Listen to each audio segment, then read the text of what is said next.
So magandang araw po ulit and welcome to another video. And in this video, we will be rebuilding yung ating PC kasi ita-transfer natin yung mga parts and components dun sa ating desktop case which is yung Lian Li O11 Air Mini. So tignan po natin kung gaano kadali yung pag-transfer ng mga parts. So by the way, as you can see no, dun sa ating harap, so we have here yung ating desktop case, yung ating motherboard na kung saan nakakabit na yung processor, yung cooler, yung RAM, and even yung M.2 storage.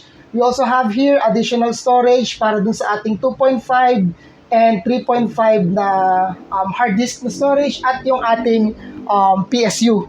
So, binaklas na po natin sila ahead dun sa ating previous na desktop casing, and then let's start to build these components. Sige, so to begin with, igilid na muna natin itong mga to. Mamaya naman natin sila kakailanganin. So, dito na muna kayo. And, focus muna tayo dun sa ating desktop case. Okay. So, since yung ating motherboard is an M80X version, so, i-configure ko muna to or ayusin na muna natin yung configuration ng ating casing to fit yung micro ATX na size. So let's remove yung top panel and then yung side panel na tempered glass. Okay, and then at the same time yung kanyang another side panel. Yan. So, ito po yung itsura niya ngayon. So, from here, as you can see kasi by default na naka-configure ating desktop to fit yung full size na ATX. So, i-adjust na po muna natin siya. So, let's start with this back bracket. So, tignan natin kung paano sinasabi nila. Tatanggalin natin ito. Okay. And ayan, so medyo naibaba na po natin siya, and then yung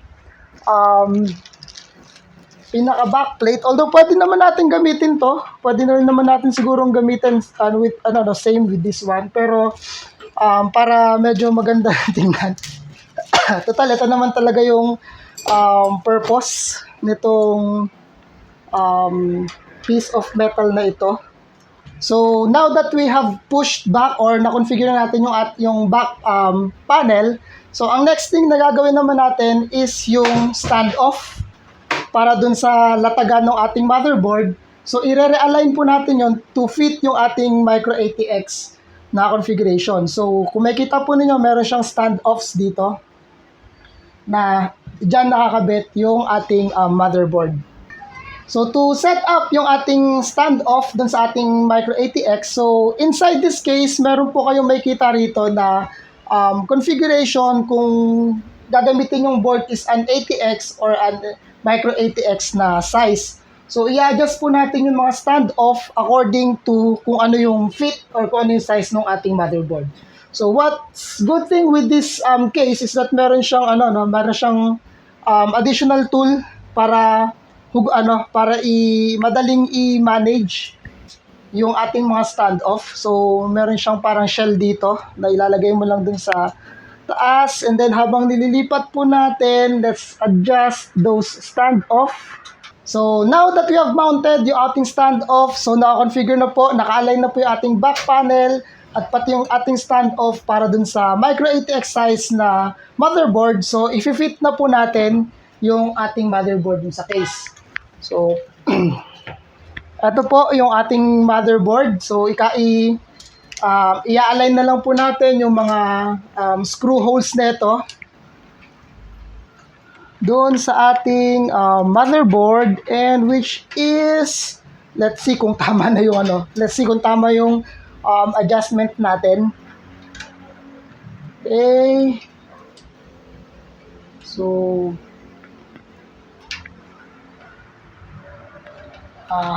let's fit yung ating I/O shield. Okay, then konting silip na lang dun sa mga standoffs. And alright, perfect. So, yan. It's time to screw.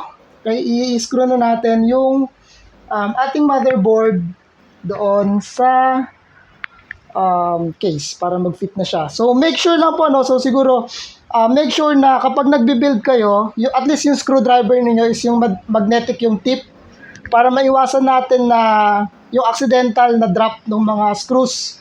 So, minsan kasi mahirap kapag yung screw is nahulog dun sa loob ng case. So, minsan medyo mahirap na maghalongkat. Maghalongkat. Basta yun na yun. And then, when you are about to tighten, hindi kailangan na masyadong mahigpit. Okay? As long as na-feel ninyo na medyo kumapit na yung screw dun sa inyong tornilyuhan, so okay na yun, no? Di nyo kailangan masyadong higipitan kasi masisira naman yung mga ports or yung mga butas ng ating motherboard. Baka naman yung madamage, okay?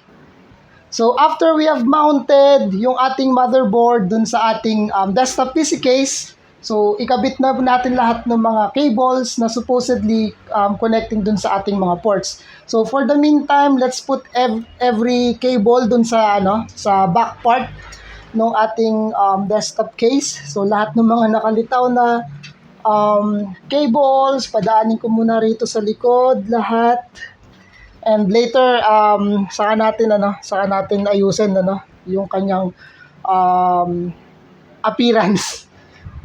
At ayun nga po, so after ilang oras, natapos na rin natin, pero definitely mabilis ang setup lang din, medyo marami pang kailangan ayusin. As you can see from here, nailatag na natin yung mga needed na components.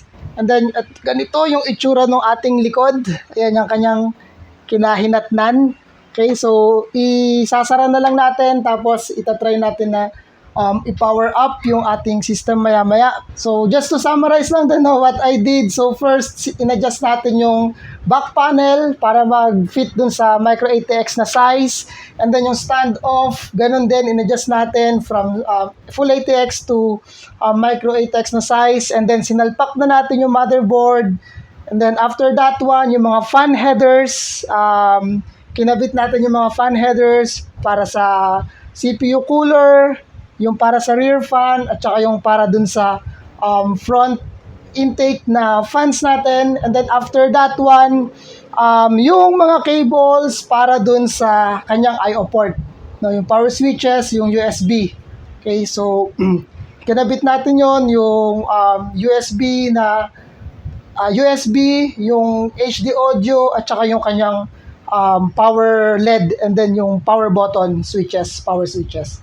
Okay, and then after that one,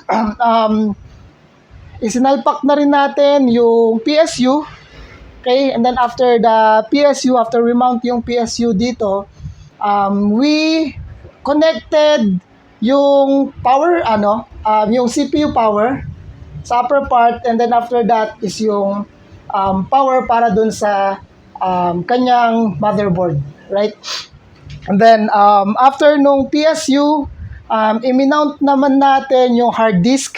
So, medyo may challenge lang ako dun sa size kasi medyo mahirap i-mount yung 3.5 na size na hard disk. So, hindi ko na ni-utilize yung hard disk tray dito.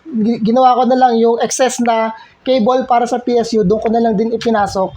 And then, para medyo balansin na rin siguro yung bigat, kahit pa paano nilagay ko rito yung hard disk para magkaroon ng weight dito sa harap. Kasi medyo hindi balance yung weight ng ating desktop, masyadong mabigat yung nasa rear part. So para mabawasan yung load dun sa likod, kaya dito ko na lang minount sa bandang harap yung ating additional na storages. Right? So eto na po yung kanyang itsura. Actually na before ko i-mount, so ang gagawin natin palagi, before you continue na mag-proceed dun sa rest ng connections, the moment na naisaksak niya na yung fan headers, yung input switches, at saka yung PSU, before ka mag-proceed dun sa other peripherals, i-test nyo na muna, i-on nyo na muna yung from the power switch no case to para sigurado tayo na buhay na muna siya bago nyo ikabit yung the rest at bago kayo mag-ayos nung cables dun sa likod, no? Para at least hindi na sayang yung magiging effort niyo. Baka mamaya tinapos yun tapos di pala nag-on. So na-test ko na to kanina. Mag-on na to, supposedly mag-on na to. So isasara na natin. By the way, basic configuration lang din muna yung ginamit ko, no? So wala pa akong other fans na ginamit. So still this case is running yung built-in fans ni Lian Li na meron tayong 12 cm fan as an exhaust at dalawang 14 cm fan na magiging intake. So before I proceed with the final setup, hayaan ko na lang muna na ganito. Medyo ginabi na rin tayo. So sa susunod na lang siguro yung ikakabit natin yung additional fans, no?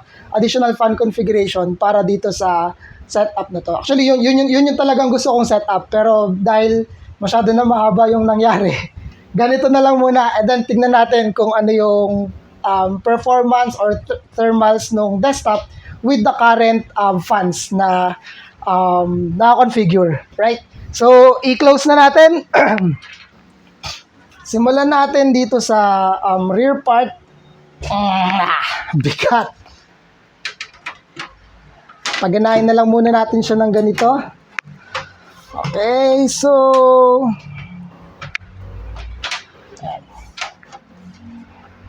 let's lock this one. Okay. Let us lock yung upper part, yung sa front part. Okay, so ano nga ba to? I hope tama. Or pabaliktad. Baliktad. Ayan. Okay. Front panel is locked. Yung top and then yung konti na lang. Ayan. And then yung kanyang side panel. At syempre, yung most fulfilling part, let's peel this thing off. Although hindi pa final yung setup natin, pero let's peel this thing off na rin. Okay? So dalawa yung niya, yung kanyang plastic. Meron siya rito sa loob. Okay? And then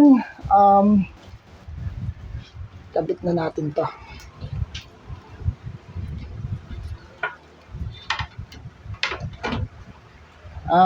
It's already in place and let's lock it.